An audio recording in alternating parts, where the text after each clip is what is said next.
Hi everyone. So today's exciting. Okay, I finally got my package from Mr.Friborg's Kickstarter for his Sirena Tarot. I don't know exactly what it's called. It's like Tarot Sirena or Sirena Tarot. I don't know. But I don't know exactly when I got this. It might have been yesterday or earlier this morning. But this morning, I went outside and it was there. So, I'm excited. This Kickstarter was like June or July, around those months. So, what, 5 months ago?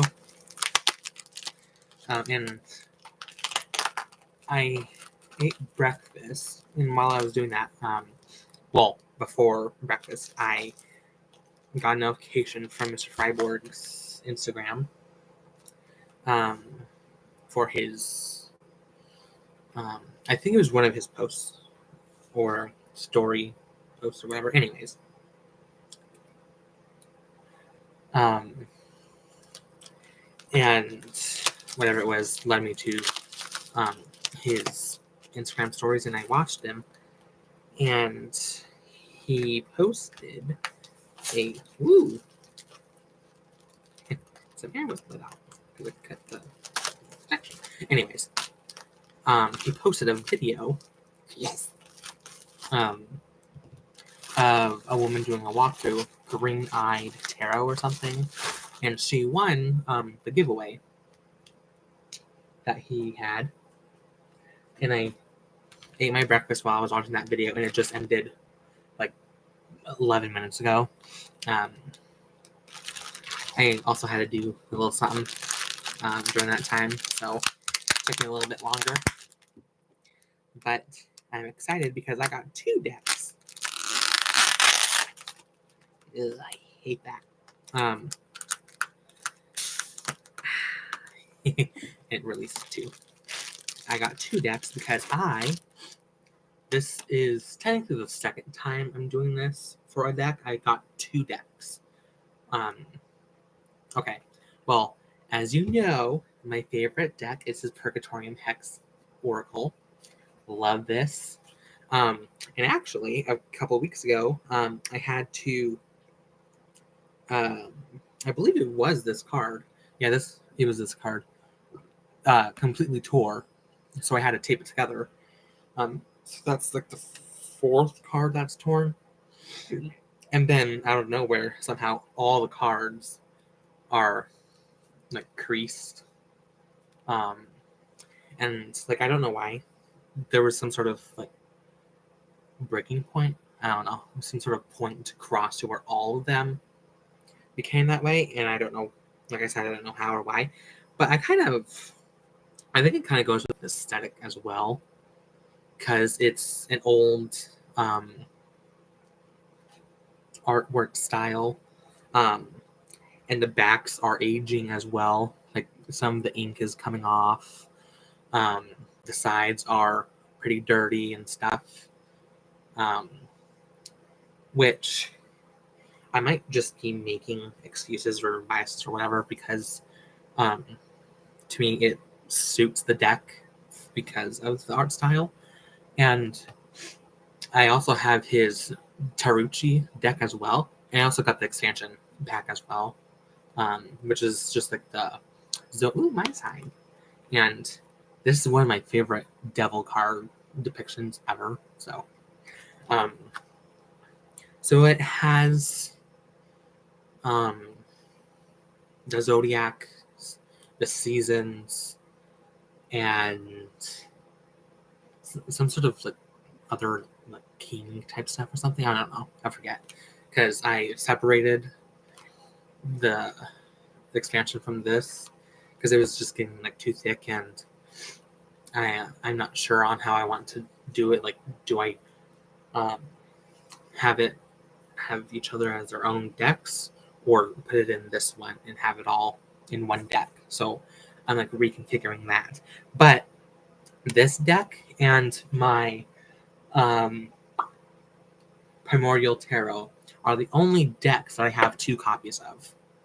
The Primordial Tarot second copy is because for somehow months ago, like 6-7 months ago, I woke up at night to get to go to the bathroom, I think, or to get something to drink, one of those, and I knocked on uh, the foldable dinner table that was close by, and my deck was on that, and I knocked over the deck, and I picked up the cards and stuff, and the next morning I counted them, and I'm missing 13 cards, and I still hadn't found them. So again, that's one of my favorite decks, as you may know. So I got a second copy to replace those. So that second deck is for replacement cards. But this deck, the second version, is well, it'll probably be for missing cards. But for right now, until I miss a card or whatever, or misplace a card or lose a card, this will be for that's okay. Will be for when this goes to shit. Which you could probably say it's going to shit right now, but not for me, because I'm obviously using duct tape to hold these cards together. So it's going to take a while, maybe, because I've only had this for about a year and a half. So that's why I got a second one. Yay. And here it is. Yes. So this deck reached 2 goals. Yeah. The box upgrade and the... Wait, no. I think it's 3 goals. The upgrade of the box, the pouch, and the seashell charm or talisman or whatever he had created with that. And before this, I actually looked up what this Kickstarter was for what is it? Not upgrades. It's milestones or something like that. Because this is because I ordered Terra May's Cave of Sybil Oracle and this deck within a week of each other because they started around the same time, and I don't remember which, so I'm just going to clump them together. They're my first decks that I supported on Kickstarter, because 2 years ago I supported a Kickstarter on Ancient Greek Magic for a digital book and stuff. So this is either my second or third time supporting someone on Kickstarter. Yay! But I'm not sure. I think my dad paid for it, or my dad created an account and paid for it. I don't know. But anyways, 3 things on Kickstarter I supported. But this deck was supposed to have a bag and something else. Oh, the linen card stock was supposed to be a milestone or whatever. And that got funded, and the bag got funded, but I think that's just because I didn't receive a bag with this, so I'm just guessing that's just because of the Kickstarter. But man, I wish everything was funded, because the next stretch goal, that's what it's called, stretch goal, the third stretch goal was a rosary. I'm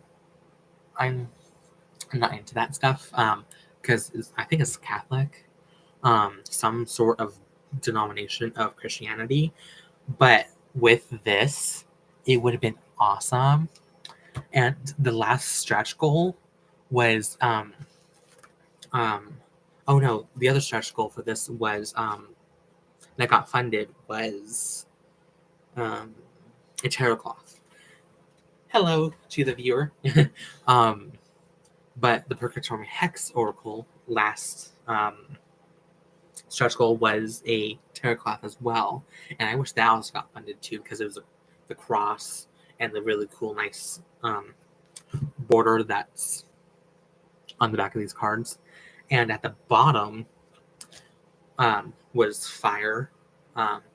It might have had like arms reaching up. I don't know because it didn't enlarge the image, but it was fire.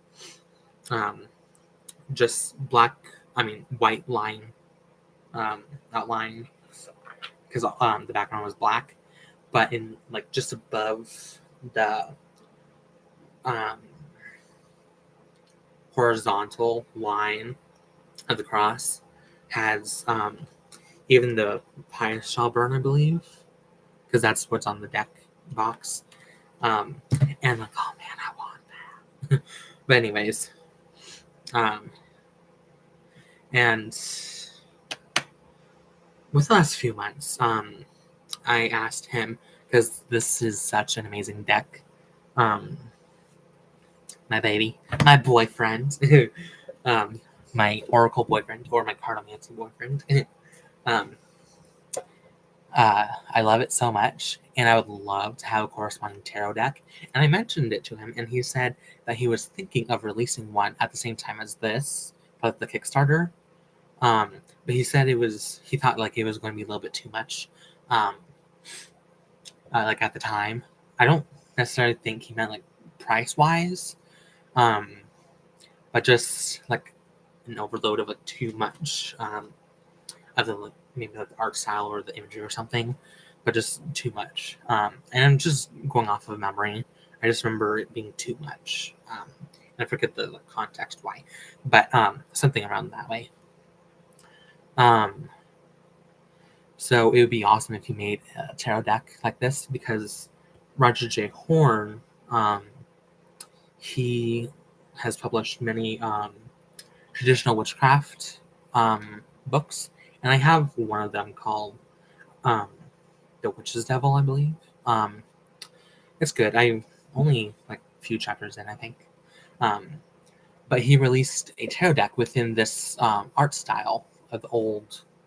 I don't really need to say because it's just old in this style of artwork. And I would like to get it, but I would like some cohesion with this deck.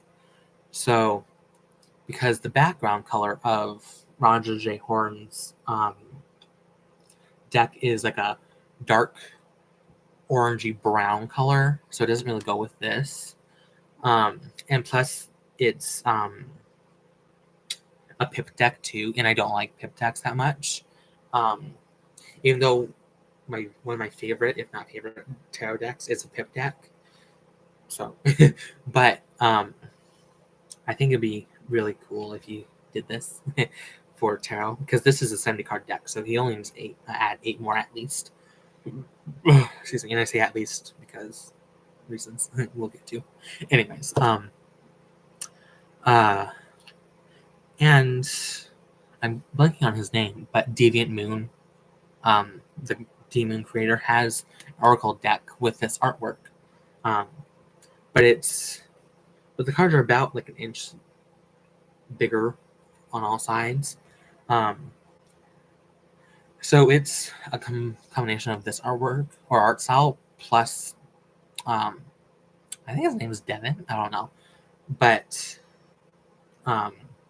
his art style as well. So it's not completely like this, but which I'm kind of okay with because I believe the background color is roughly the same color as this cream or ivory color.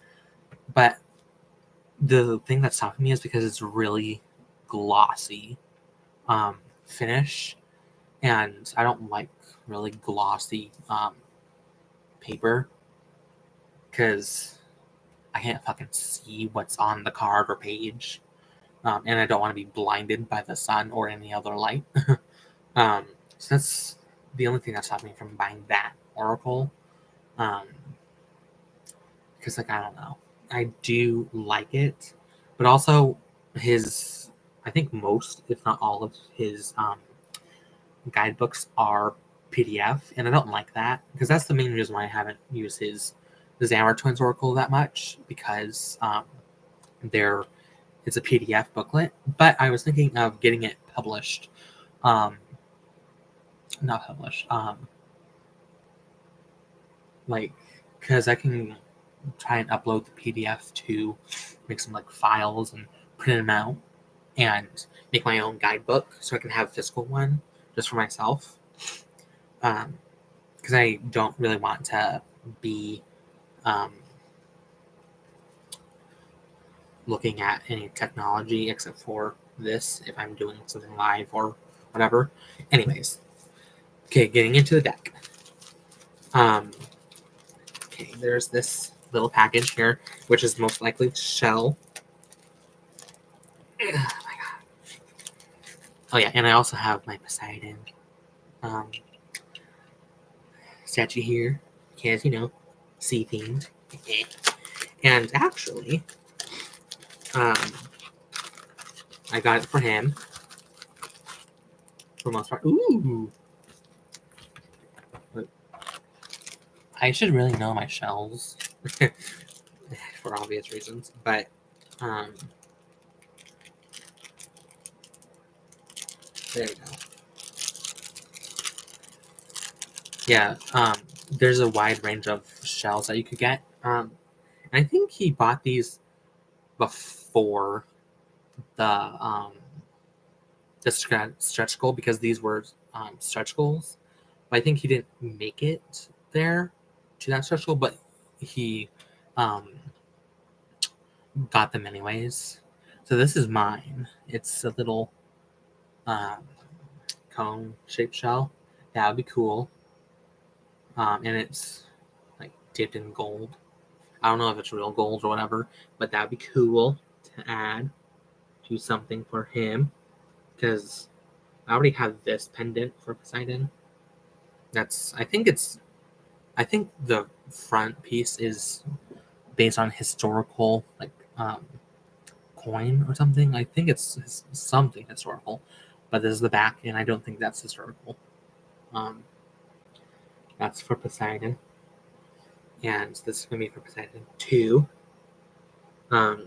Like the video I watched, she got a like a scallop shell. So there's different kinds of shells that I can get, which is pretty cool. Ugh. I'm trying to put it on one of his fingers. There we go. Awesome. He's all blingy, like the ocean. Okay, so there's that, and here's the gorgeous. Oh man. Oh shit. Ooh, I accidentally did that. It's like a vagina. Sorry, I can't. But here's the bag. Gorgeous. And this is what it looks like on the inside. Let me just try and fix it.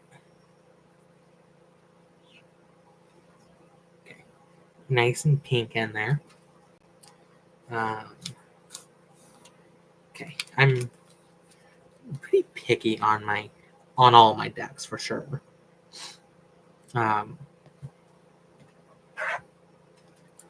But because I only have 3 ocean themed decks. I had the Seashell Oracle from Rockly Magazine, and I would love to have their entire collection of these. I have the newest one, I believe, is Crystals. I haven't seen that yet. The very first post on Instagram is from Mr.Friborg. But they have this seashell one, crystal, flower, mushroom, and I think like 1 or 2 more. And I would love to have all of them because I really love the style of these. I did a live walkthrough when I got this deck, and the main reason why I love it so much is because for first of all, the art style is amazing, but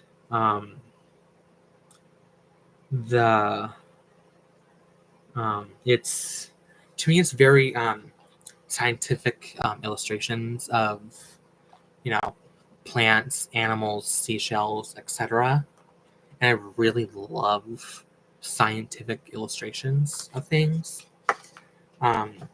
So that's why I really love this deck.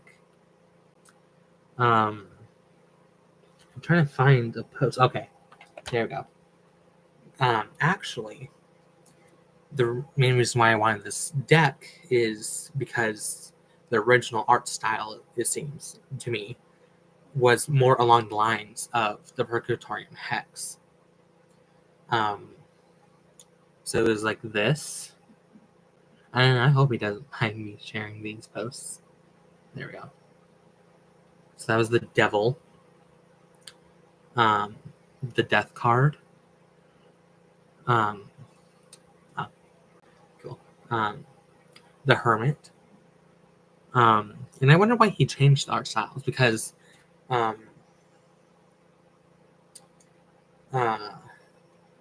because I don't like the majority of sea themed decks, and like here's it colored as well with that art style. Because they're too bright and too colorful. Like there's a lot of like mermaid and mermaid dolphin decks and whatever. They're too the thing that comes to mind is too new agey. And now this might be more due to because I've been working with Poseidon for years, since 2017. But I used to kind of like the summery ocean themed stuff. Like I would love to go to like the Bahamas or whatever. But now I'm into like I wouldn't mind going to the any of the beaches, like the Pacific Northwest, because they're more grungier, more dark clouds and dark waters and stuff. And I think that's in some influence on Poseidon. Because also, to me, I've never understood why people would call the ocean like she, her, or goddess or whatever, just feminine words. Because to me, it seems very masculine to me. And I'm not sure why, but it just seemed like that. But until I became a Hellenist, a Hellenic polytheist, I learned that one of the sea gods, because, you know, things change over history and over time and stuff. So different gods replace different gods and whatever. But at one point, the ocean was depicted as an actual god, as a man, masculine. So I'm like, well, shit, that goes with how I've been feeling all this time. And it could also be an influence on Poseidon too, since he's the god who rules the sea. So that's the other deck, or one of the decks. And this is the other one, Whispers of the Ocean Oracle cards. And I haven't used this a lot, but I do like the art style for the most part, and the colors. Funny that I was complaining about mermaids and dolphins of these oracle decks, because a lot of them are mermaids and dolphins.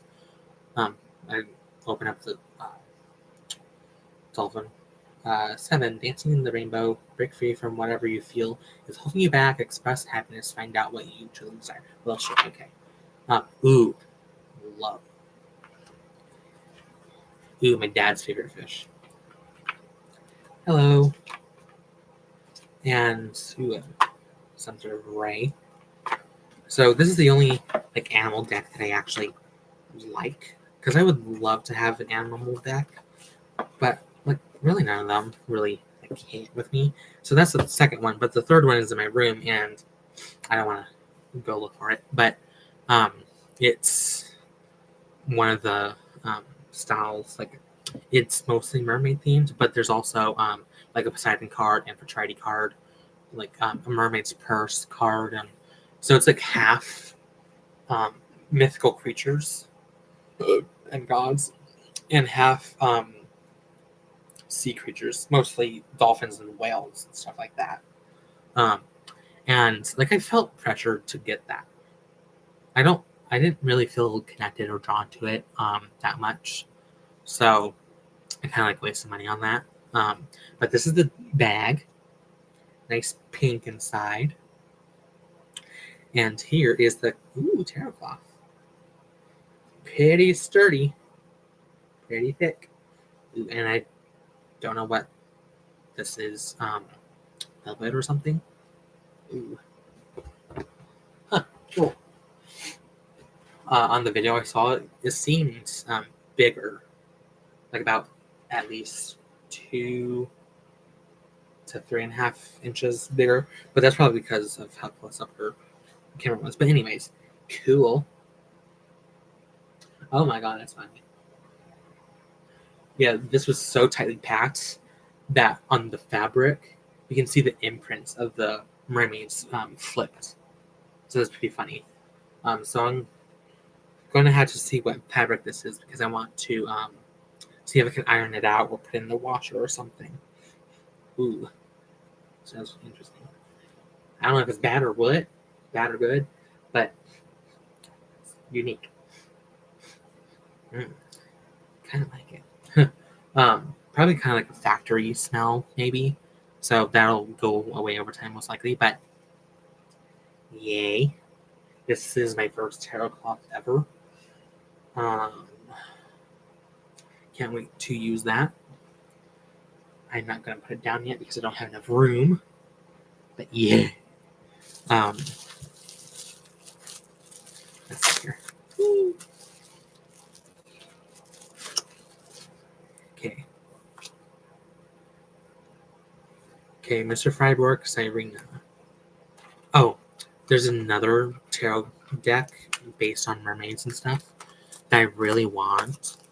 I don't know exactly what it's called, but it has the same name, Sirena. I think it's like Tarot of Sirena or something. I don't know, but it's a French deck, I believe, and it's a small deck. It's around poker size, I think, if not a little smaller. But I just really love because it's a little bit minimalist too. Like there's not a lot of details. It's just like the main character or whatever. And it's really shiny too. But and it's a little. I think it's watercolor as well. But anyways, it's out of print too. Ugh, I wish I could have gotten that. But this is the box. Very simplistic. And I do wish that the Purgatorium came in a box like this. But because it's really flimsy. But this is the inside. Man, I would have had better lighting and stuff. Let's try to move this. It's about 30 minutes into the video. I'm just starting to get to the deck. Come on. What the hell? Anyways. Ugh, that sucks.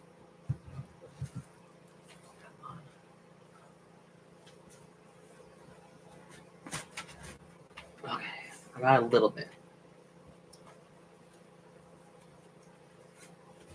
There. Okay. Oh. So how's your day going?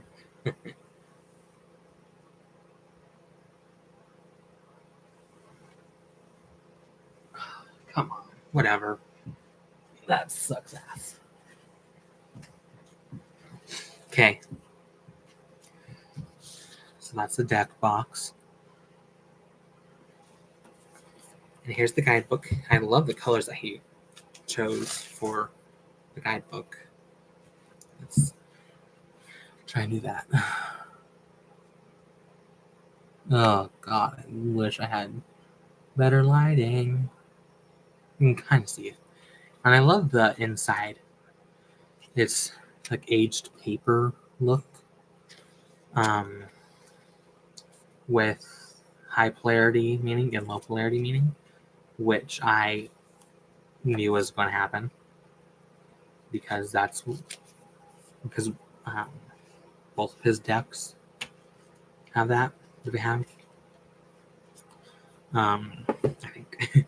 And this does come with a few alternative artwork cards. Okay. Yes. And here's the inside. I love that it's a reverse of the guidebook.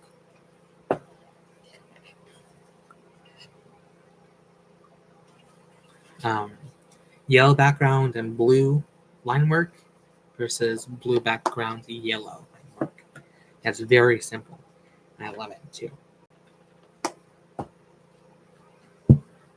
Okay. Okay, here are the backs, which I love. I love the color. Ooh, I love the feel of it too. Linen as well. So here are the backs. I wish I had better lighting. So here's the backs. And I thought it was more gray, actually. But it's definitely more gray-green color. Love the artwork.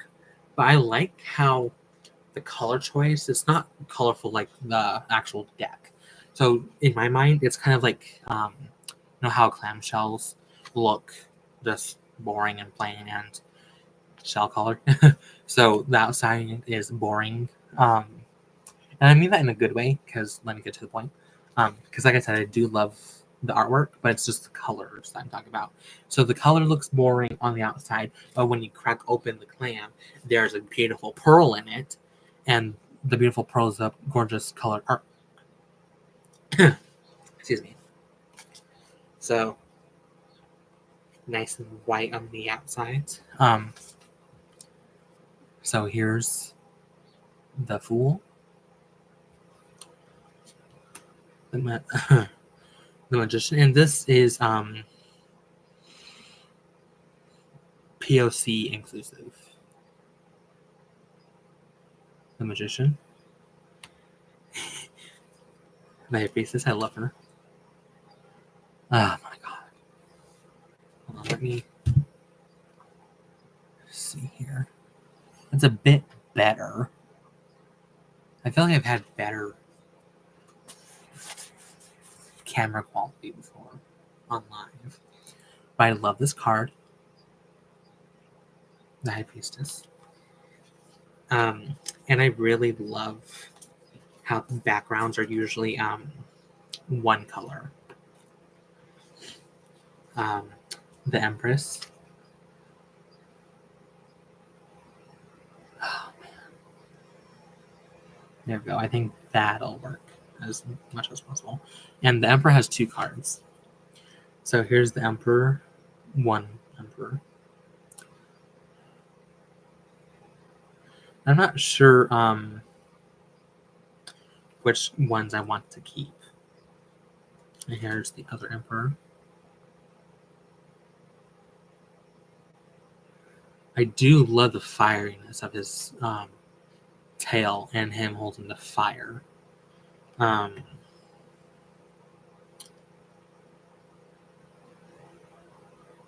Like this Emperor seems, it just seems like he's drowning, and that doesn't really feel Emperor to me, so I might go with this. But I might, because I don't like to throw away cards or keep the cards in a box or whatever, so I try and find a way to include all the cards. So I might do this one as like the Emperor, like in reverse kind of way, like you're drowning in your own toxic masculine archetype stuff. So like you're too harsh, too God, I haven't done tarot in a while, so I'm you're too authoritarian, my way the highway type of stuff, and you could be like drowning other people in your power, making them feel powerless or something, and you're being drowned to the depth. You're going to metaphorically die,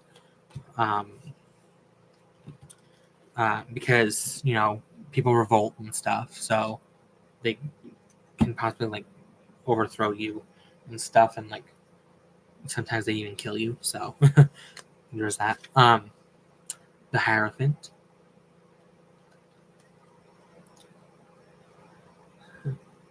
Interesting.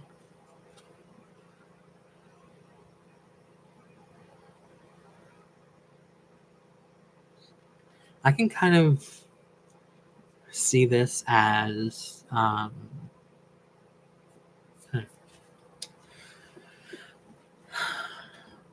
the mermaid being kind of like our animalistic, primitive, um, lower selves. And I'm talking about like lower as because we have the higher self, the middle self, and the lower self.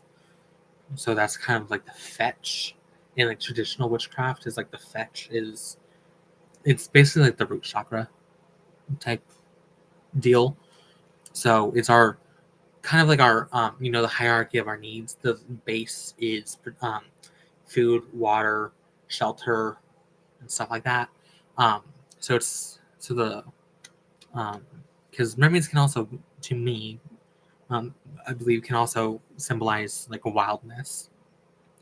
So it kind of feels like the man is trying to escape his wildness.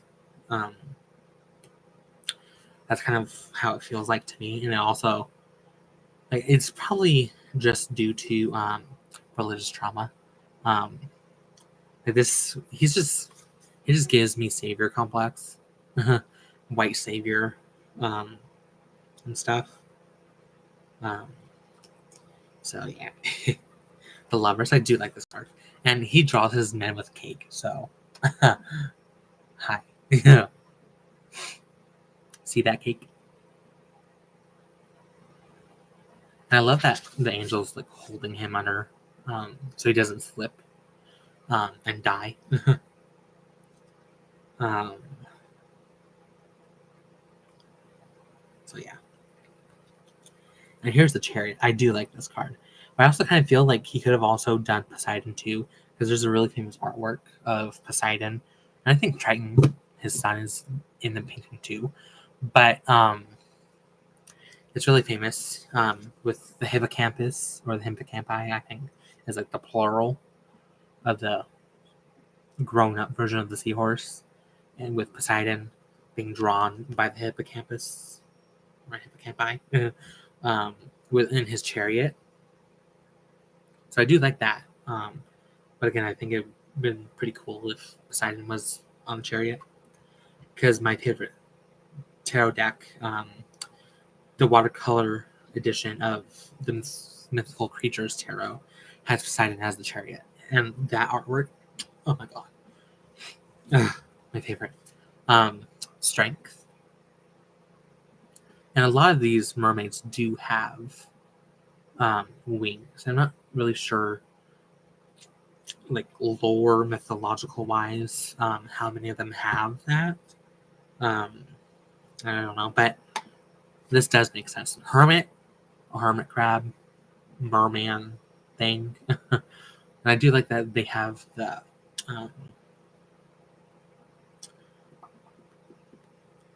lighthouse in the background as well. The Wheel of Fortune, I do like this card. It's very old time mariner maps with sea monsters along the way, and I do love that it has the compass on it too. And I've always like there's a thing called the Witch's Compass, and I would like to try and do that. I think it's some sort of right. I forget. It's been a while. So, um, Justice, and there are um, Mariner whistles out there. I don't really know if they make them um, now or They might be in different form, but I would love to get one. And the idea would be to use them in like spells and rituals and stuff to like call on like maybe Poseidon or some sort of maritime spirit or something, or just call in some sort of spirits. Okay, the Hanged Man. Ooh, the ship in the background is on fire.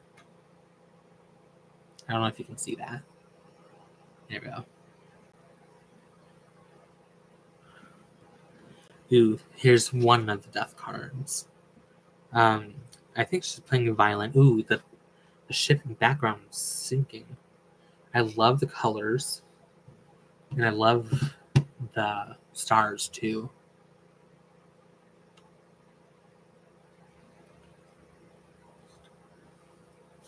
Here's the second one too, and this is interesting because um, the water looks like blood, so that's interesting. Um, and like I said, I'm gonna try and see if I can use them in different ways. Um, like this one is more melancholic to me, like a death that creates melancholy, depression, sadness. And this one seems more violent because it seems like he's um, grabbing her arm to pull her out and then kill her. So this is more of a violent death situation. It seems like.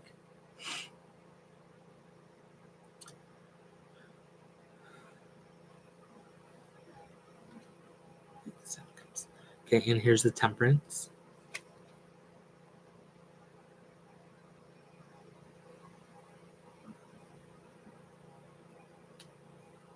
You're the Devil. Yeah, this is definitely more playing along the lines of Siren. Now, there's a difference between a siren. Okay, here it is: a mythological siren and a folkloric siren. Because a mythological siren is half woman and half bird, because that's what sirens were in ancient Greece: half woman, half bird. But over time, whatever, people just, I don't know what the morphology, I think would be the right word, would be for how it evolved into our modern day thoughts of siren, because folkloric sirens are mermaid women, so mermaids. So, um, since she is close to the rocks, because sirens lived on rocks and islands or whatever, I think, um, and she has two men there, and the Cyrenistic song. I know that's not the proper word, but that's my word. um, is definitely like a temptation, and the devil is temptation. So these two were tempted um, by the siren's song. So dead because they don't look alive. That's for sure. And the Tower card, I do like this, but I think a better depiction would have been like a sailor ship struck by lightning and people drowning, or like this could be the lighthouse or a lighthouse, because this doesn't really seem like a lighthouse to me. It just looks like a regular old tower. Um, but you could have also done Poseidon, you know, causing um, the waves to cause the, like you could see like Poseidon in the background causing the ship to like sink and stuff, um, because Poseidon um, caused sea storms and stuff, and that's a tower moment. But he's also the god of earthquakes too, and that very tower moment too. I'm just plugging in my laptop. Okay. So he has more than one depiction he could be used for um, as a tower card. Anyways, the star. I love the stars too. Look at that peck. That booty. The moon.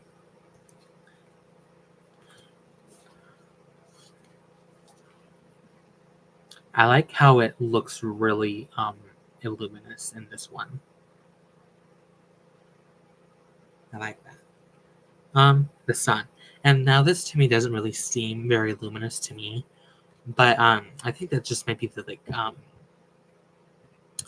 the skin tones, because different skin tones um, affect colors, so, and lights too. So it just doesn't seem really bright. Like, it seems bright up here, but it doesn't seem bright the whole um, piece. And this is what's on the tarot cloth too. So yeah, I wonder what material this is. Okay.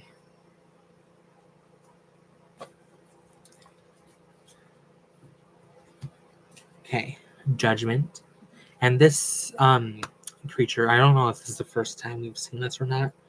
I haven't been really paying attention that much. But this is an ichthyo centaur. That is half man, half horse, and half fish. So that's supposed to be horse, legs, fish, man. Ichthyo centaur. The ichthyo is Greek for fish, ichthy. So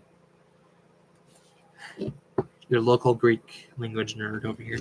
Obviously, I'm not academically educated and I don't know a lot of the Greek words, but with becoming a Hellenic polytheist, I've definitely learned more of their language, like the etymology and meanings of some of their words, like the prefixes and suffixes. The world card. This, excuse me, I would buy this if this was a poster, or like a mini poster or something. But it's really cool, and I think it could have been one for this as well. But I don't know if it would have looked really good as or with the gold, but like maybe like full color wise, it would have looked fantastic. But here's a world card. I really love this depiction. It's very bountiful too. I love that. This might be one of my favorite world cards now. That's really cool. Okay, I believe that's spring, summer, autumn, and winter. Because, like, spring flowers, and then fruits, and then more fruits. I don't know. And then death or nothing there, so like winter. That's my best guess. And she cut a slit between right here, between her breasts, and it's like a flame as well, it seems like.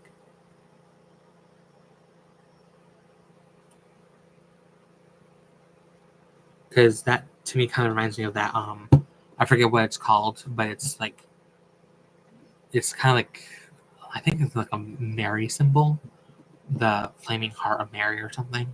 But here's the Ace of Cups. God, what's the card?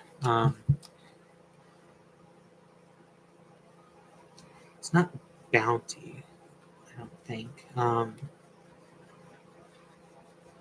Like maybe it's some sort of like giving card. I should know this deck, but I've been thinking a lot of doing a deep dive into this deck. And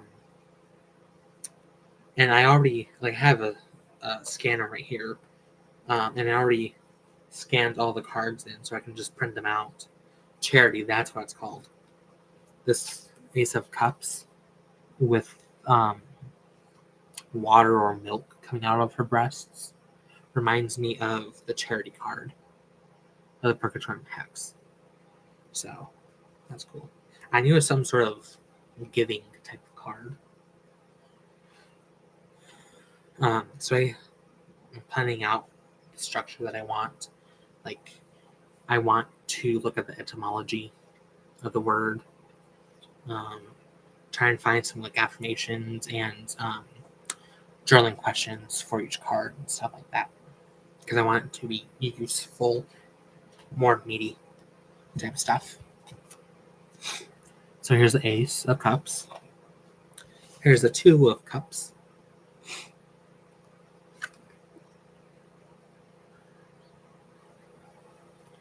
Here's the Three of Cups.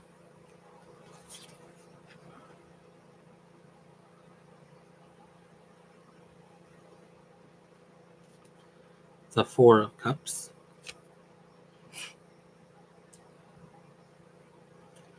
The Five of Cups.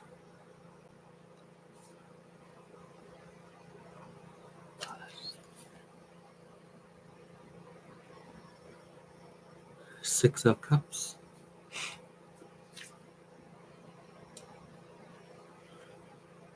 Seven of Cups. Eight of Cups. And I don't know if I would have seen this before. Green-Eyed Tarot, I think is her name. But she pointed out in this Eight of Cups that the boat is sailing away. So that does go with the Eight of Cups. Because to me it would have looked like before she pointed that out. I might not have, but I might have thought it was coming in too. But if you look at the sail, it's blowing the opposite direction, so they're leaving. Nine of Cups.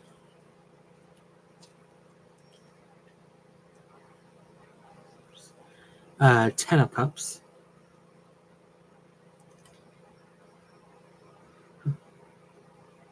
There's like an O or a zero or an oval on all these cups, and the cups have small wings. You can see. Look at that cake. Bodie. Bodie-licious. Page of Cups. Ooh, interesting. For a second there, I thought he had 3 arms, and one was just sticking out of his thigh. But no, it's a mermaid behind the pillar. Knight of Cups. Ooh, okay, sir. Flexing on us. And again, Ichthyocentaur. Queen of Cups. This lady has 6 boobs. And it looks like she's sitting on the moon, but it could also be like a pearl too, like a giant pearl. But I kind of think I like the moon thinking more.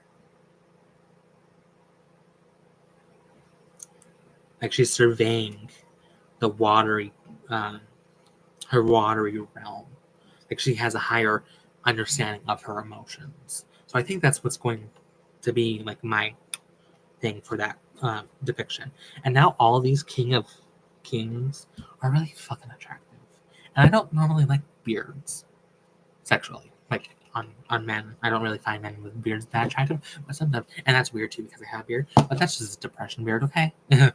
Or more like, not necessarily depression, but fatigue beard. Too damn fucking tired. But anyways, King of Cups has like high. And it's weird too, because it's an ocean deck and buff dudes, and it's like with beards and a lot of gorgeous hair. So I'm also thinking like it's also Poseidon, but I don't want like because I don't want to sexualize he's a father figure for me. So because a lot of pagans just call their main patron if it's really deep relationship and stuff, mom, dad, whatever. And I only call him father because I call my dad, and we have a very rocky relationship, and I don't want to kind of like, I feel like that we imposed on him. To just call him father, even though I would prefer to call him dad because it's more personal that way. Okay, Ace of Coins. I do like how the coin has plant growth on it. And that's one of my, I do really prefer Ace of Coins being really, the coin is very, oh God, the coin is surrounded by plants and stuff. Two of Coins.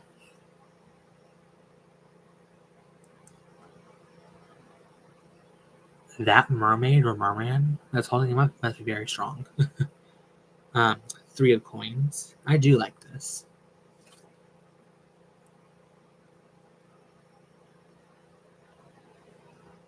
It kind of reminds me of that scene in The Little Mermaid where they're in the boat and they go through like the weeping willow or whatever. Because that does seem like a weeping willow in the background. Four of Coins. Ooh, that's interesting. Trying to keep him afloat.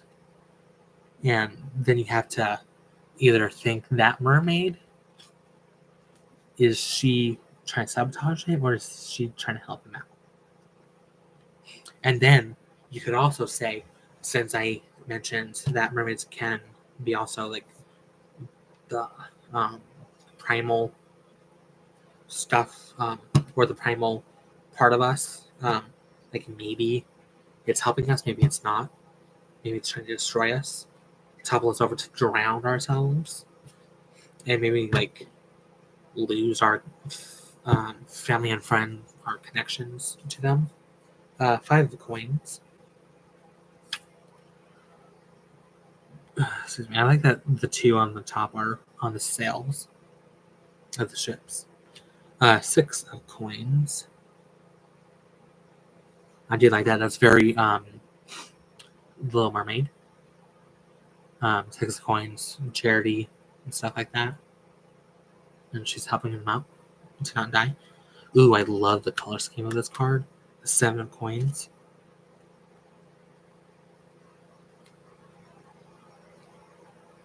I think this has to be my favorite color scheme of all the cards so far. Okay, Eight of Coins.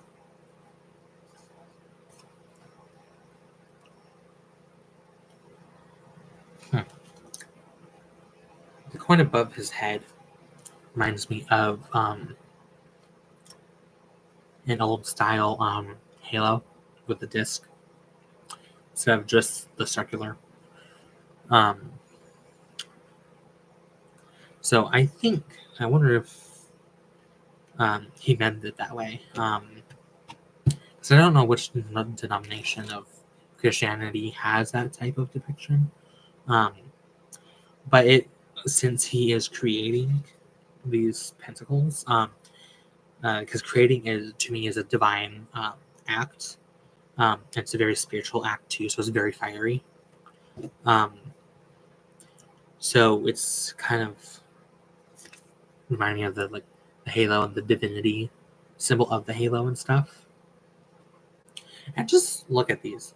Look at all those beautiful colors. Gorgeous. And then the Nine of Coins. And I do like that he said coins instead of pentacles because the coins feel more mermaid because treasure chests and stuff have coins instead of pentacles. And also one of the decks that I wanted, but now I'm like, I don't really think I need it, is the Mermaid Tarot by I think like Llewellyn or something. Because I do like the art style, but I do prefer this art style more.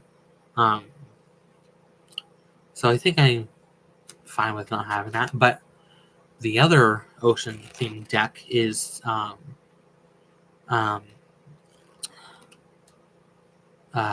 think it's like the Mermaid Tarot or something of Madame Pamita or something. It's kind of, I forget the art style, but it's really cool. And I do still kind of want that more than the Mermaid Tarot. So here's the Nine of Coins. I do like that.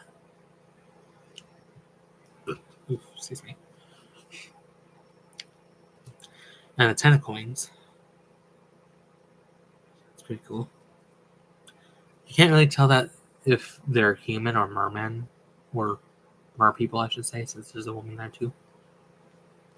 I think she's the mermaid, and the other three might be just humans, because you can only see their torso.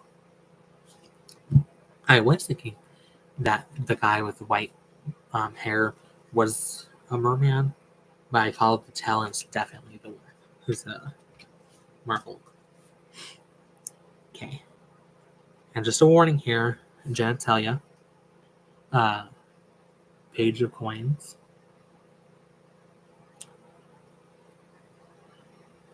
It's interesting that there's no pupils or irises. It's just white for the eyes. Knight of Coins.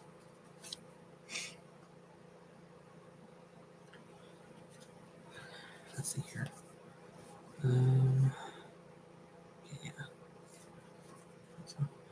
Queen of Coins. Now she has 4 arms. That's pretty cool. Yeah, see, ooh. And one of my favorite cards is the King of Coins or Pentacles. But oh my god, I love him. I love the colors. And I love his crown full of luscious green fruits and leaves. And I love his colors too. See, he's kind of hot too. I just really love the luscious, bountiful, almost kind of cornucopia type of imagery on his crown, or in his crown, I should say. And I also like it with the coin next to him as well. Ace of Swords. I think that's like a gate in the background. And she also has arrows coming out of her eyes, which is quite interesting depiction. See, that might be like a gate or something. 2 of Swords.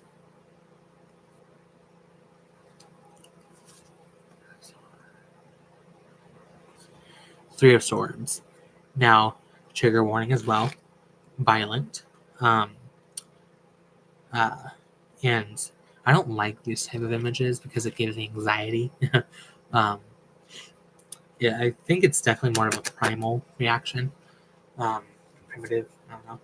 But I don't like it. But I do like the mermaids holding the swords and stuff, but it's just, I don't like the gruesome look. And actually, this isn't Corley, so I don't know how to say that. But I have 2 more decks on the way. This was one of them, and like I said, The Cave of Sybil by Tara May, who created the Ritual Tarot, which I love, one of my favorites. Should be arriving here within the next month, I believe. Maybe next week, because like I said, these were backed within like a week of each other or something. But anyways, that's coming, and I also have I think it's the collector's edition or something, some sort of special type of edition of Terra Volatile Tarot, and that seems to be arriving around December, in December or a little after December, so within the next 2 months maybe. Excuse me. So I'll be doing a live for both of those unboxings, and I meant to say this at the beginning, but I've been taking a break from YouTube for personal reasons and stuff. But I don't really think this might come back to YouTube yet. I don't think I'm ready, but I just think I just wanted to do a live unboxing of this. So And I'm not sure when I'm going to come back yet. So just leave it at that. 4 of Swords.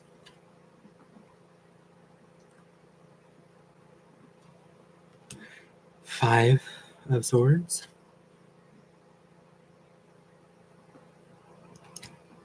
6 of Swords. And see, another cake. 7 of Swords. Huh. Interesting depiction with all the swords in the back. But that does make sense. Okay. So, in Mr. Friborg's Instagram stories, where he shared the video that I watched, because I watched it because of him, he mentioned this card because there's a spelling error. The 8, the TH is backwards, so it's more like 8. So instead of 8. But he said that he tried his best to not have any spelling mistakes and stuff. But it's a first edition, so it's more special. But like, I give him leeway. I give indie creators leeway for any spelling mistakes, because usually it's just that person creating, and then you have to like plan out everything to get it. The whole process is like just you, so you try your best to proofread and get everything done. But sometimes you slip like this. But I wonder if he edited, because in the guidebook for Purgatorium, he does have like 1 or 2 misspellings. So I'm not even sure if he was aware of that or not. Because this may or may not be the same edition as the previous one, or the one, my original one. But anyways, but I do tend to, because I sent him like a reply of that Instagram story, but I was going to say something like this, but I was thinking, is this like too like mean sounding? I'm not sure, but I forgive indie creators more, because like I said, they're like a one person team. But I do hold mass market decks to have a higher oh god, what is it? Not necessarily quality. It could be quality, but I'm not sure. But like a higher standard, because they have teams to go through for proofreading, and whatever the process is. So it's just not that one person. They have a whole ass fucking team that they pay. So I expect mass markets to be perfect, with no misspellings and stuff, because they have the teams behind them to do it. But I just hope that doesn't come off as rude or anything. But I do give indie creators more of a leeway, because they're doing it themselves. But here's the 8 of Swords. And it's pretty obvious that it's 8 of Swords too, so. 9 of Swords. And here's another gross one, if you think that way. Trigger warning.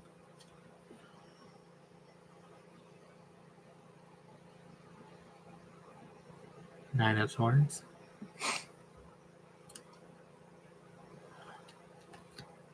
10 of Swords.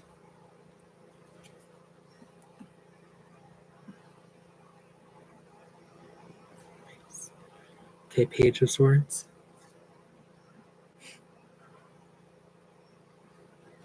9 of Swords. A little trigger warning here too, because the head. And I do like how soft this card is as well. Like, I would possibly be into like this deck. Like, I already am. I bought it. So learn lesson there.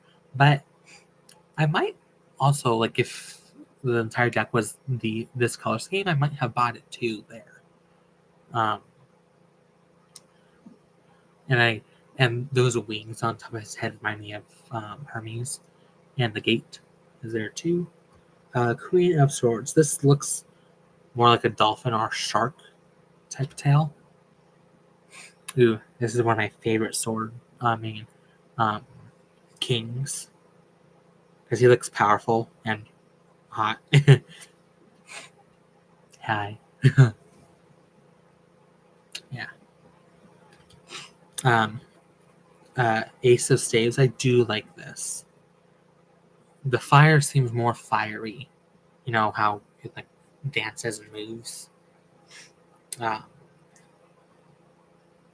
I think some art styles makes things more realistic than others. I'm not talking about like realism or hyper-realism here. Because in the Mermaid Tarot from Llewellyn, the fire, like this is solely off of memory, the fire doesn't seem very luminous and dancey, but this here does. And I love that she's draped in. Wait, I think that might be her hair.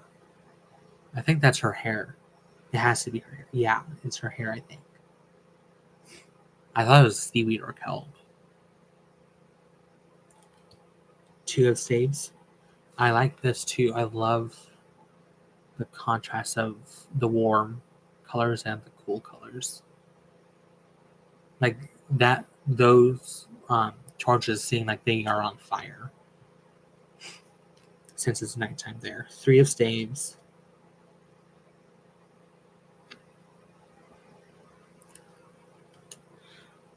Four of Staves. I like this too.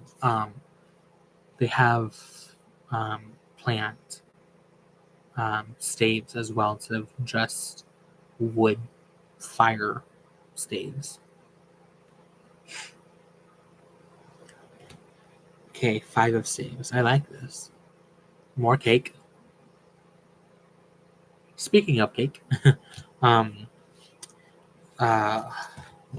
there's a tarot deck that's been out for like maybe 7 years.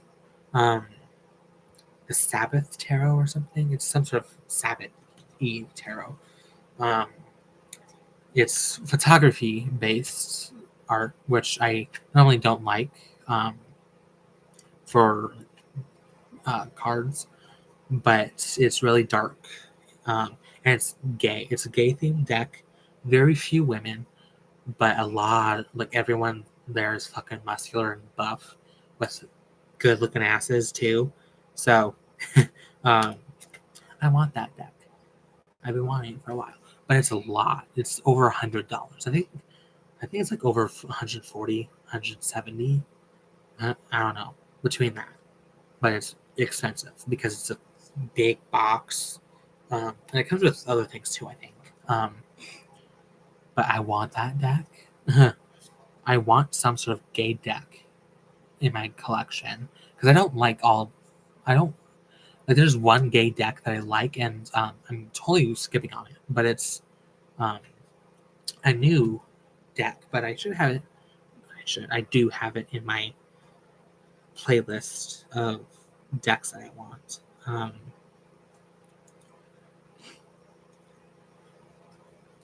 Because that and the South Tarot is the only gay decks I actually like.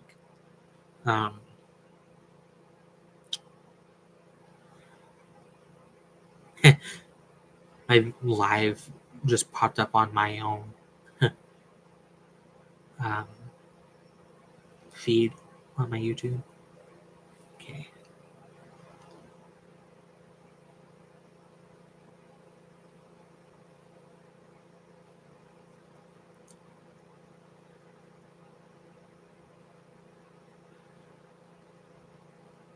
Supernova Tarot is the name of the gay deck that I like, along with Sabbath Tarot. Okay, 6 of Staves. And again, I love the plant stave. I wonder what made him do the plants as well for the staves. Now, this 7 of staves is quite interesting. It reminds me more of the Lernian Hydra. I need to blow my nose. That's why I sound different. Because I do believe it was a sea serpent. Because it wasn't a dragon, really. It was a serpent. Uh, Creature with 7 heads.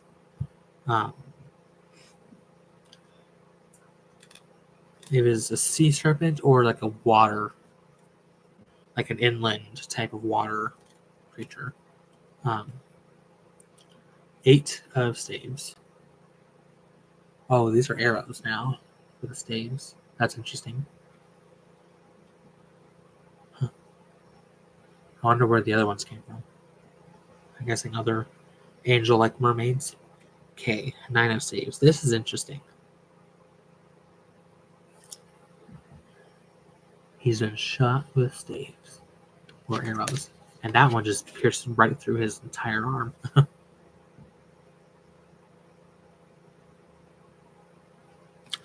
I'm just glad that none of them hit his private part, because that would fucking hurt. Ooh. Now this is one of my favorite cards. 10 of staves. It reminds me of Heracles with one of his labors. It also kind of reminds me of Prometheus as well. So this is the 10 of staves. So he's a strong dude holding 10 pieces of wood. So really heavy, very Hercules. And also the one on fire reminds me of Prometheus with his fennel stalk, bringing it down from Olympus to humans to use. Sorry. Page of staves.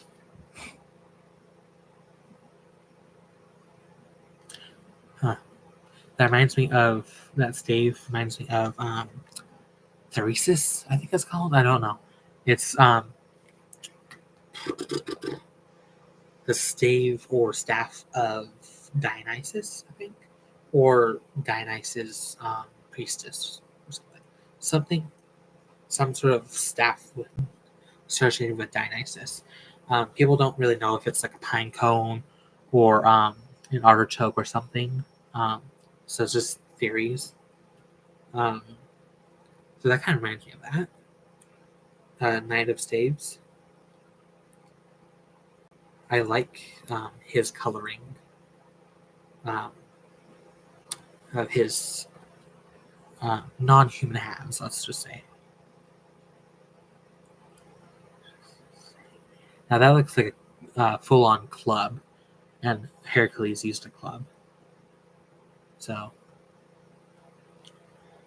Queen of Staves, and I love that she also has a plant stave too. Because, oh yeah, that just reminds me.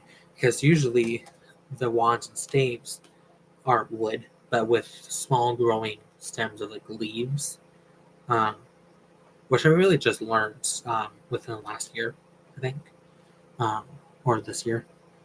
So I like how it's separate. And the final card is the King of Staves. He's hot too. He's getting very Statue of Liberty, and you'll see why. See the crown and the fiery staff or stave. He also looks kind of like Typhon. Typhon's supposed to be half man, and his legs are supposed to be serpentine, like snakes. I forget if they're actually like supposed to be like snake heads at the bottom or just like tails. I forget, but very Typhon, and it's funny too because He's the king of staves, and Typhon is very fiery, and he's actually supposed to be the volcano of, I think it's Etna, because in the mythology he was, how do I say this? A huge mountain dropped on him to imprison him, and whenever that volcano erupts, is him like being mad or something. So that's the deck. And here are the gorgeous colors of the tops. Okay. Let's just do a little quick reading. Actually, let's fold out a little bit of this.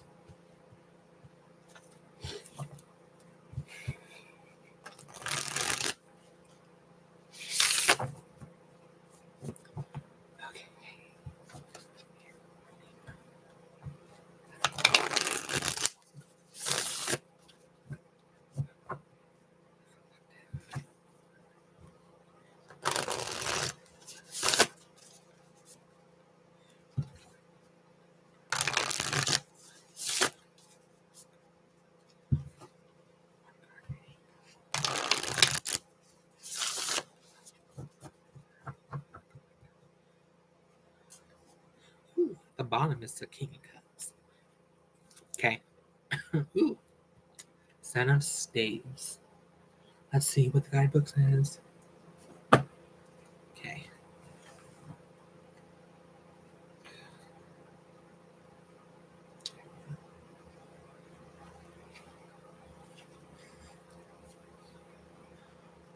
Okay. So it has a quote, the description, high polarity meaning and low polarity meaning. So I'm going to read everything. With steadfast will, he stands his ground as serpents coil and chaos is found. Description: the Seven of Staves shows a man stoically battling 7 sea snakes with human winged heads. Despite the serpents wrapping around his body, he remains resolute, pointing towards the sky, symbolizing his determination and unwavering focus amidst overwhelming challenges. Ooh, that's interesting. High polarity meaning represents courage, perseverance, and the ability to stand firm against adversity. This card encourages facing challenges head on with confidence and maintaining your resolve even when the odds seem insurmountable. Good message, especially with like right now. Okay, low polarity meaning warns against being overwhelmed by difficulties or losing focus. It suggests the need for inner strength and clarity of purpose to overcome obstacles and emerge victorious. So that's what that card means. I'm just going to do King of Cups, so you can get a feel for a number card and a king or court card. Okay,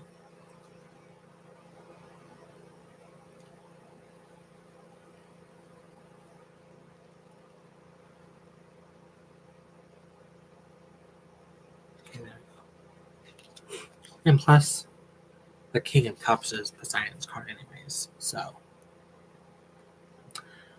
With heart in hand, wisdom flows, guiding the tides below. Yeah, this smell is really factory. Ugh. But again, that'll most likely be going away.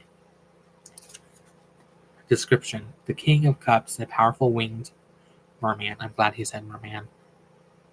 It's not really hard to remember that's merman instead of a male mermaid. Merman rests upon or rests one hand on his chest while holding a large cup with the other. The cup overflows into the sea, symbolizing emotional mastery and compassionate leadership. Okay. High polarity meaning represents represents emotional maturity and balanced leadership, and encourages leading with empathy and using emotional wisdom to navigate challenges. Low polarity meaning warns against emotional detachment or suppression, suggests staying connected to your feelings and avoiding excess control. So that kind of goes with the Seven of Staves a bit on like continuing on and upwards, but also being emotionally mature and a balanced leader, even if you're leading no one except for yourself, and leading with empathy along the way and using the emotional wisdom to navigate challenges. So let's see, because I want to find, again, one of my favorite cards in the deck. Ooh, the Emperor. That's funny because Poseidon's an Emperor too.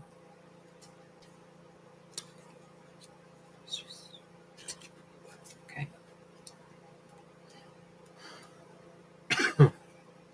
Okay.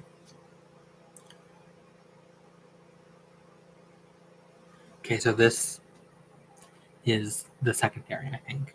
It has to be the secondary because the description is of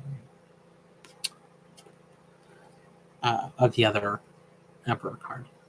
So, rule the fiery depths with heart and stone. So I'm not going to read the description because, again, not the card being written. That was wrote out here. Written. High planning meaning represents leadership, stability, and authority. Encourages discipline, control, and structured growth. It's time to assert your power and bring order. Low polarity meaning beware of excessive rigidity. That's funny because I talked about him drowning because of his authoritarianism. Funny, rigidity or authoritarianism. Too much control can lead to inflexibility and stifle innovation. Balance firm leadership with openness. So this is really, we got two kings. Well, a king and an emperor, but very similar. So, because to me, the emperors, the kings, the four kings are um, are the emperor split into the four different elements and stuff. So, very same meanings. The emperor balances the king's energies to be an efficient leader and person. And going very, very well together with on and upward, um, striving, continue on with even when you're distracted, but be emotionally mature and feel out your emotions and stuff and be the king with the leadership with yourself and stuff. So, and I think that's really good message for what's been happening in the world. um, so that's that. Man, I hope that the gold is okay.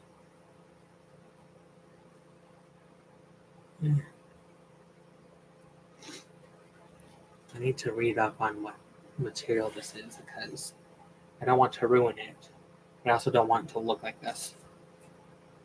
Like I know it'll um, flatten out a bit over time, but things also take time and really could still remain a lot like this over that time. So I wonder if it's washer dryer friendly. I don't know. But I love it. I'm glad to finally have my first ever tarot cloth.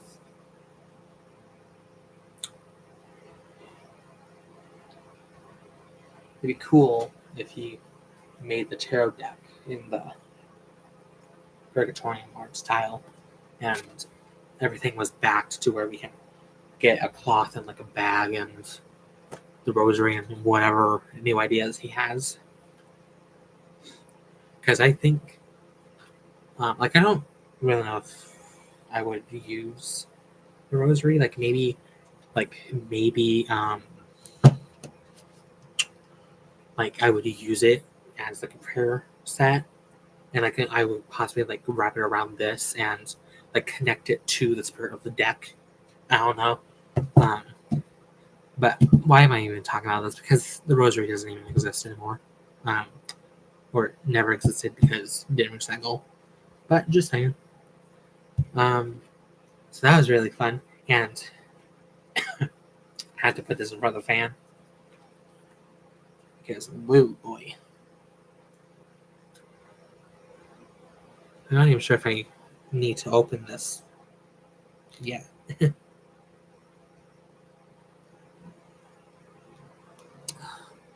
know what? No, I'm not going to. Just to keep it as is, because I originally bought it for when this goes to shit.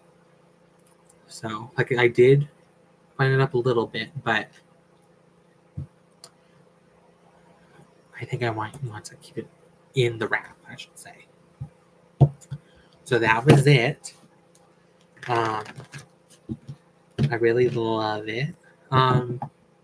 And you know what? I think it might be a different cardstock than this. Yeah, I think so, because this feels a little bit thicker than this. Yeah. Yeah, because this is bending a bit more than this. And it's staying too, a bit more bent. I love the color. And I'm going to put it against this.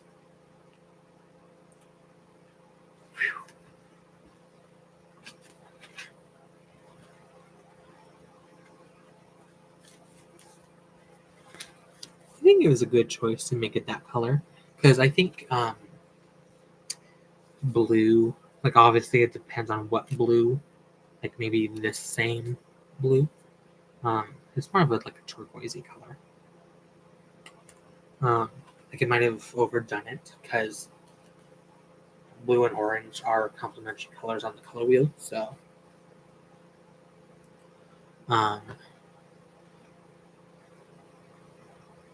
and the cloth of the bag and the cloth itself are slightly different oranges, which is fine. It doesn't really matter. But I love, because I think this is, I don't know what this is, some sort of velvet or something. I don't know. But it looks really nice, and I love how it feels a little cool in there too. I'm just going to try and put the deck in there, with and without the box, and with and without the guidebook. Ooh, the mailman's here. That'd be so hilarious if my Cave of Sybil deck arrived right now, because then I would have to go live again. Ooh, okay. This is a bit hard. That's what she said. God, I don't know how, because I don't want to ruin it. Ooh. So I don't really tend, because Tarot May's Tarot came with a bag, velvet bag, I believe, and my one of my other decks that I have, I'm blanking on it because I haven't used it in a while. Came with a bag as well, but it's a burlap bag. And I don't keep them in there because to me these are just for travel, and I don't take my decks anywhere. But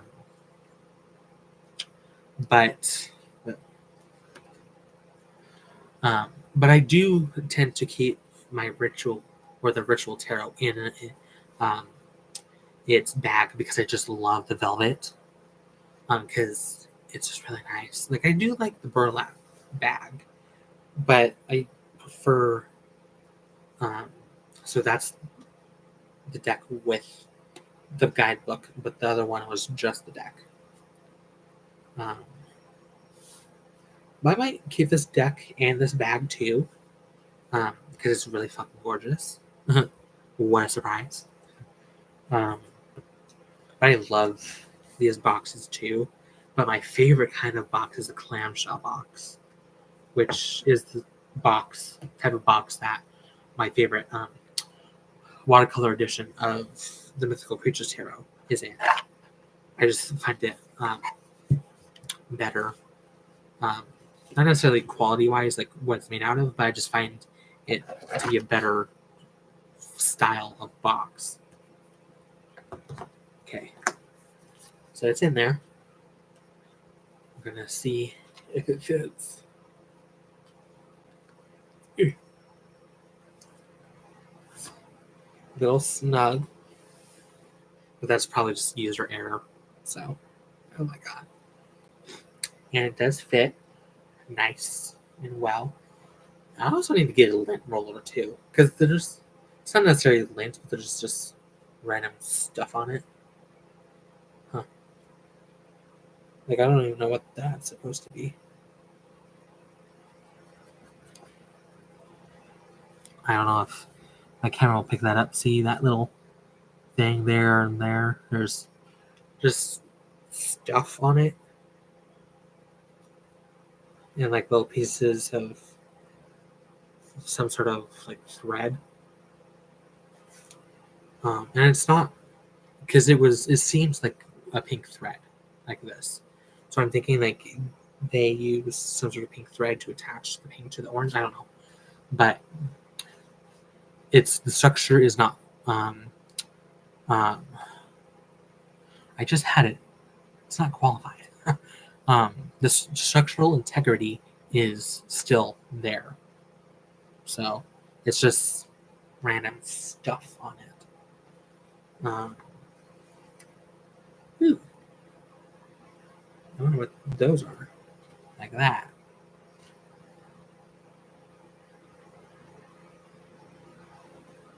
Like, is that the seam?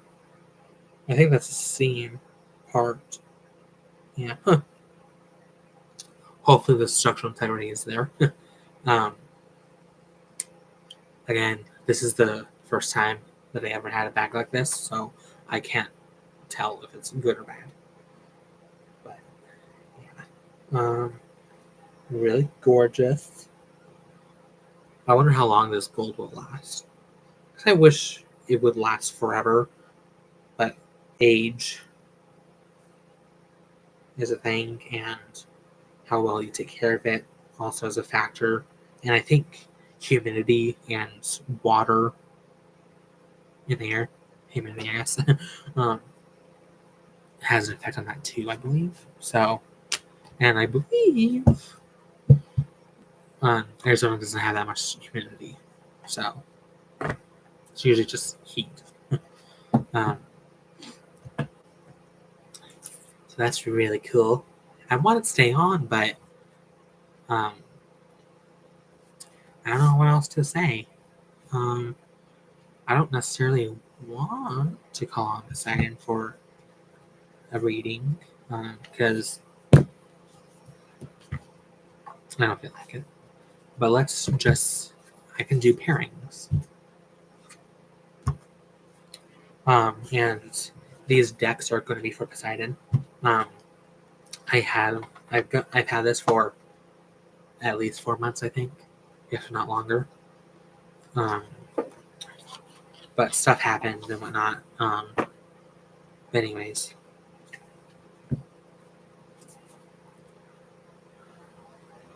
So I did dedicate it to Poseidon. I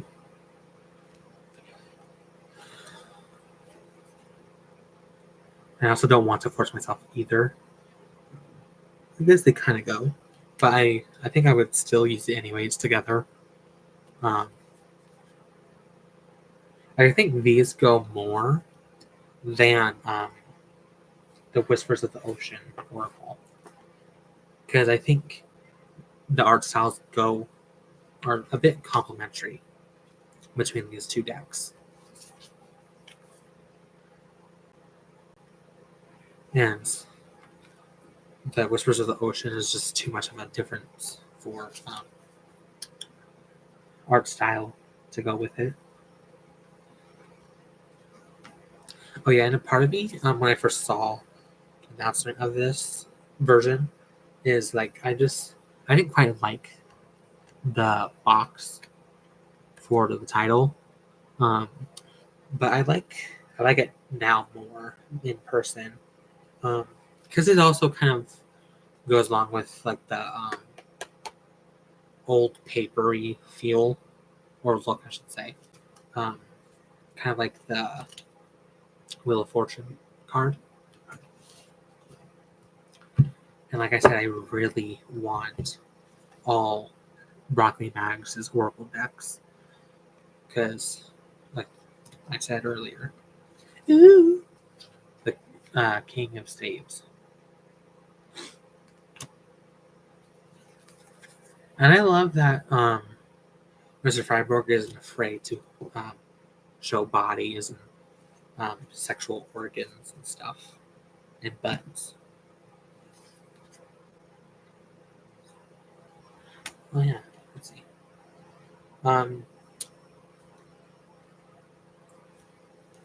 The tarot is very, very close to the same height as the Broccoli Mag. It's very shy of the height, and obviously, it's definitely not as wide.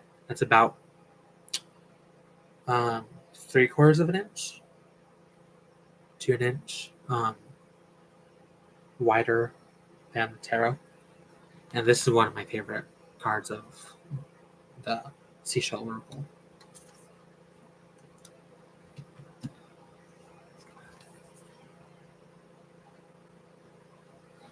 And I would be down for a tarot deck based on this art style.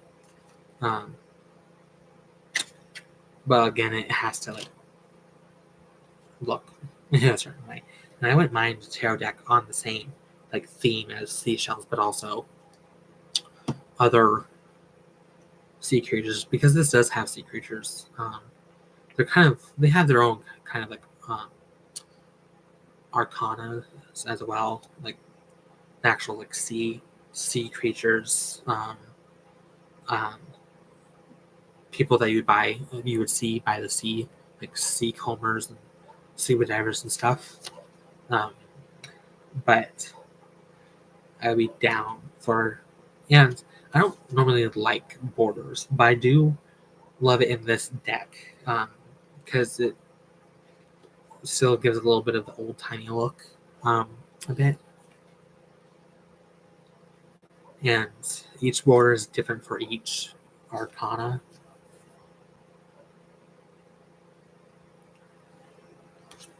And I do think they go pretty well together.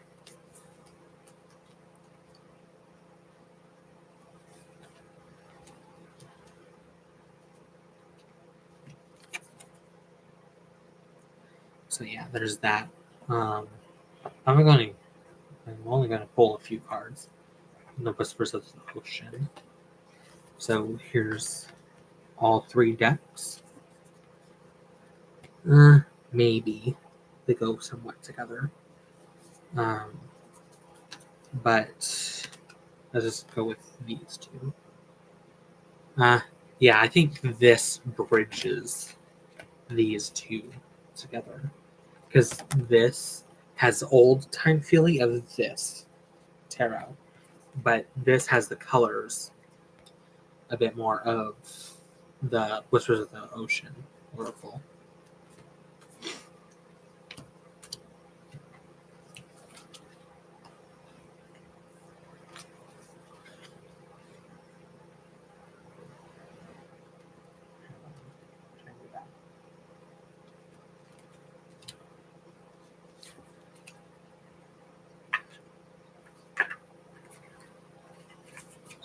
Ooh, One of my favorite cards. A marlin or a swordfish. Yeah, I don't really like it with these cards. Both decks, really. So it's kind of more like a standalone with the ocean theme. That does some go together because this has a bit more of a warmer color palette. Let's see here.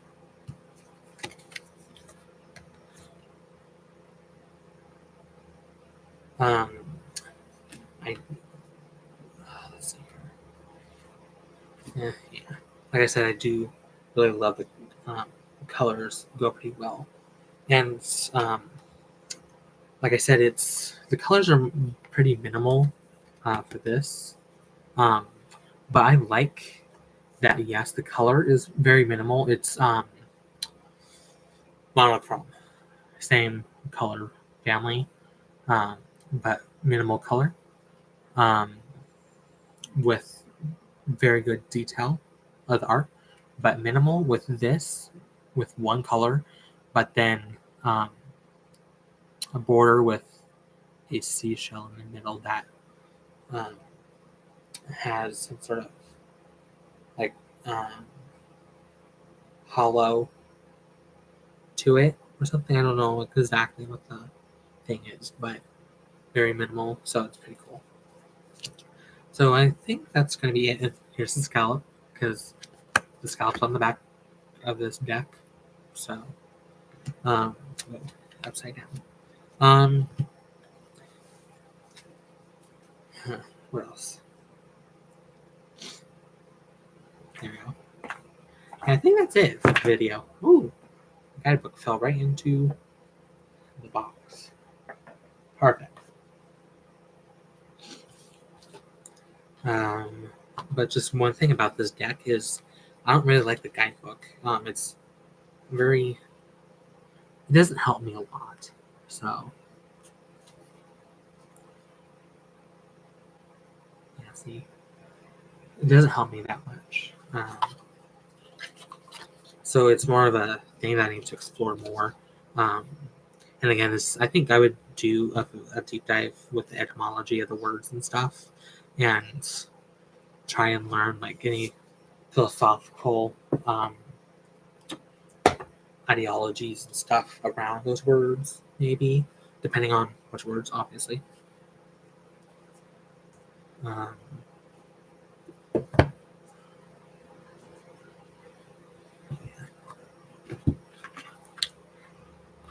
just really hope Mr.Friborg creates the tarot version of this. Because that deck has amazing keywords. Definitely expansive. Like I would have never drawn those keyword phrases and stuff from this deck to the main keyword.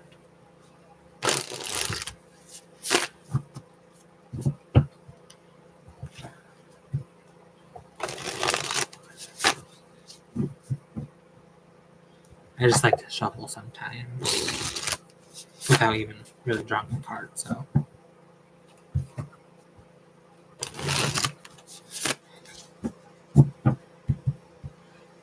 And I do prefer matte cardstock because the one, like, I don't know which one.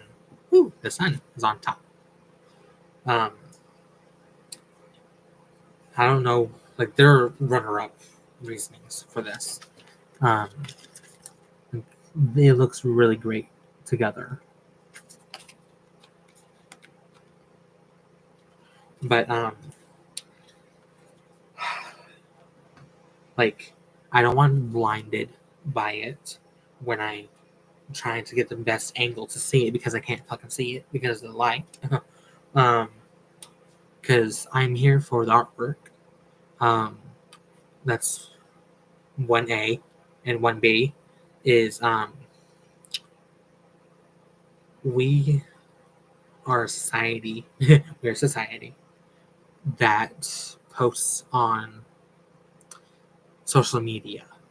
So we don't need glare on our whatever we're showing, because sometimes there's too much lighting, not enough lighting.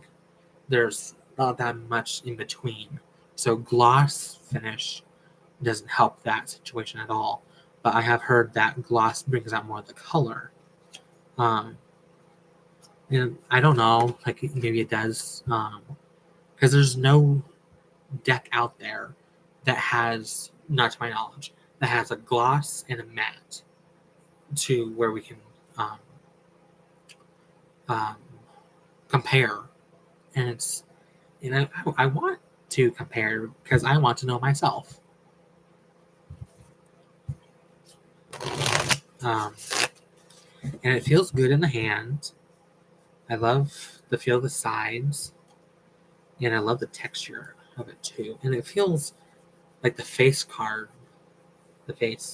has a bit more texture than the backs of the cards. And I believe that also, a little bit of the Purgatorium has that too. But it's a bit more close on this cardstock. And once again, it is a lighter cardstock, because that's compared.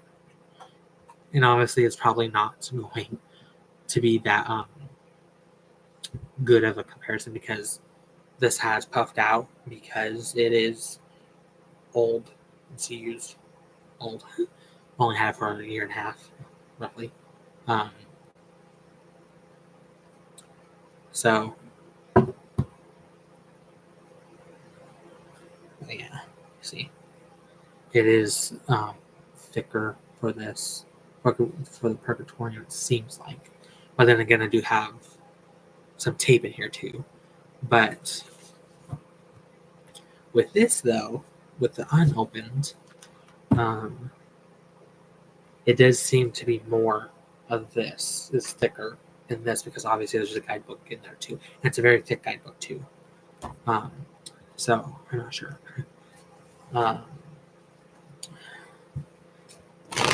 It feels really nice shuffling it, and I'm actually shuffling it this face up instead of this,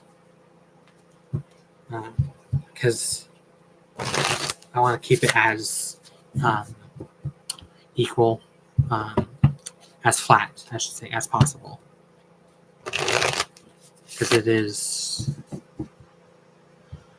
bowing. And I do like to do riffle and bridge shuffling, so that's why that Purgatorium Hex looks like that.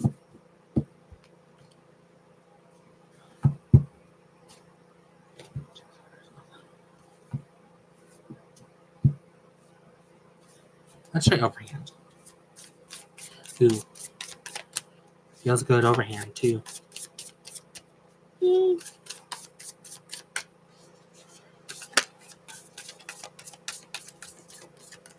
Even though I do overhand, like all the time, I don't prefer overhand. This card's the full card is a little messed up somehow. You can see that little piece of white right there. So some of it's was like split. I don't know, but it's just different because I can clearly see it when it's like this. Let me try and get it. Like you can see that, right? That's a full card doing that. But I still love it. It's amazing. I'm gonna do a little spread here so I can see them with how they would look like put together, or in a spread, I should say. Anyways, back to the shuffling. Even though I do overhand, there's just a part of me that's like, it's not a good shuffle. And some of these tarot readers do it in big chunks too, like that. I'm trying my best to emulate what they do. To me, that's not the best of shuffling, even though their readings are still good. So there's something. It's my thing, but I do prefer smaller chunks. Like, I would say there's usually like 1 to like 5 cards being shuffled here. Ooh. The 9 of Swords reversed. Ooh, and the Judgment reversed too. Maybe I'm just judging people too harshly for their type of overhand shuffling. But from my memory, it seems like I just do overhand and then go back to the riffle and the bridge, because then it gets more shuffled. Ooh, that sounded nice.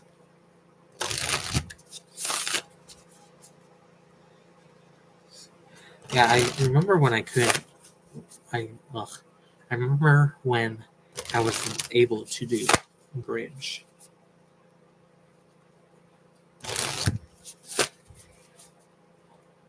Yeah, there's some decks I can't bridge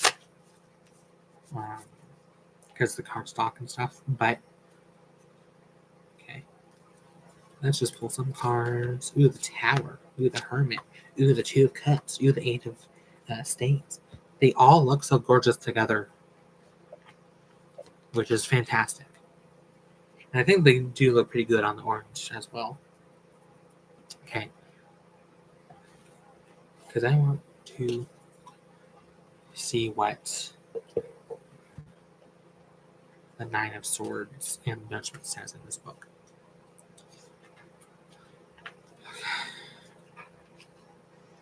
Getting started, cleansing and preparing the deck, connecting with the deck, single card draw, 3 card spread, past, present, future.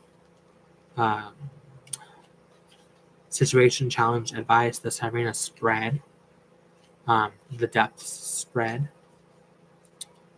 card meanings. Okay, oh man. Okay, it was in the back. For the other. Huh.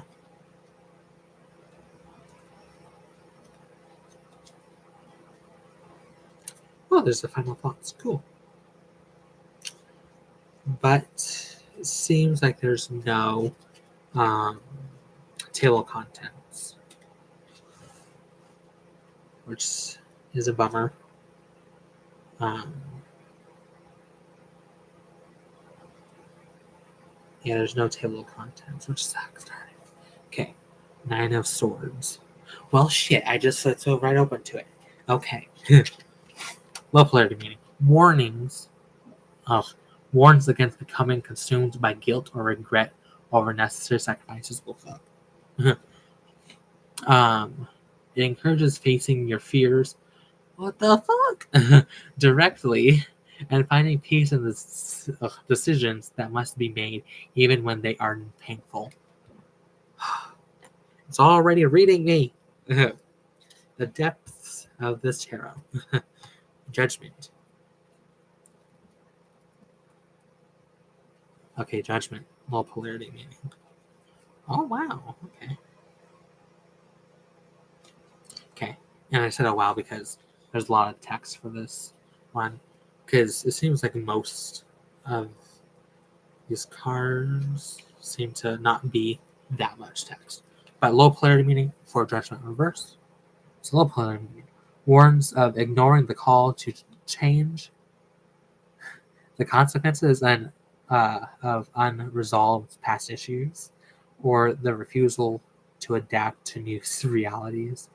It suggests a need to release old patterns and heed the transformative call to ensure progress and renewal. Okay, so it just fucking read me to filth on live. So thanks. There's a Tower, the Hermit, the 2 Cups, and the 8 of Staves. And I'm going to put those in the readings with these because these flipped out, and I was shuffling just to get them shuffled and to lay them out.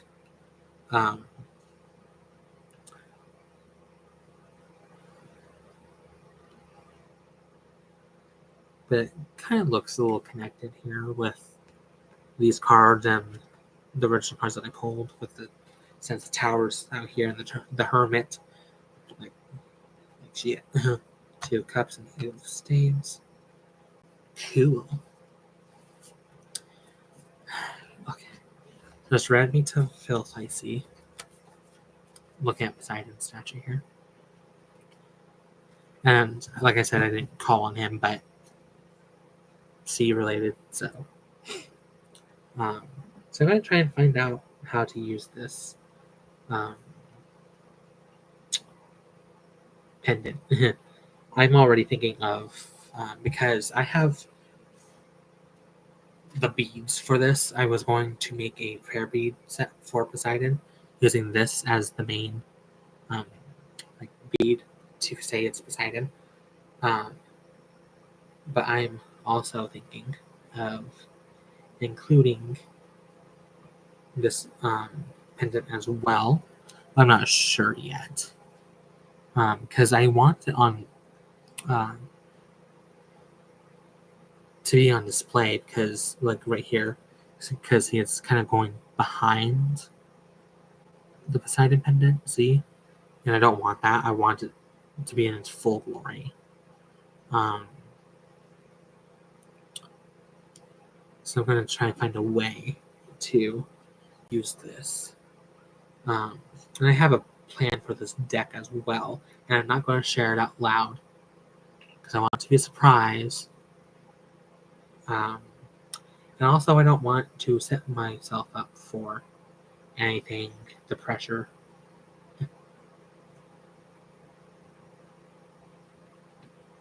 Okay. 2 hours and 2 minutes and 22 seconds. Okay. So I'm going to get off here. I'm going to check the mail. That'd be amazing if my other deck arrives right now. Have a good day, and I'll see you sometime. Do the King of Staves on the bottom too, or again. Okay. That time.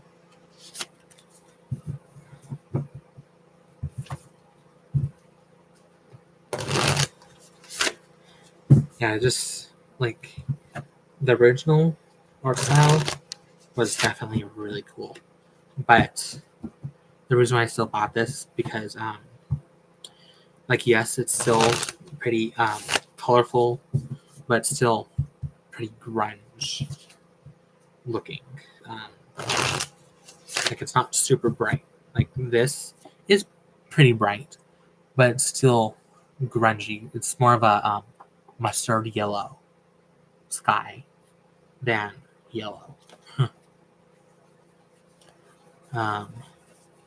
Because I think I need a grungy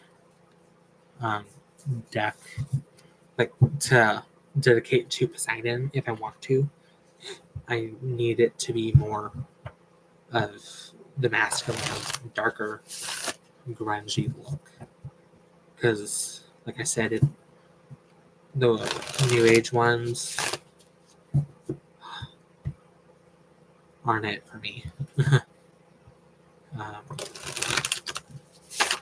But this was going to be dedicated, and it still might be, because it might be like the exception of it, of those rules, because it is fairly dark, grungy still. But the borders make it a little bit more lighter, very beachy instead of oceany. But yeah, I think that looks pretty cool with Poseidon next to it, like that. And that looks pretty neat. Okay, stop fooling around, stop talking. I'll see you next time. It'd be awesome if my other deck was out there so I can come back because I want to yap. Because I miss doing this. But have a good day. See you next time, whenever that will be.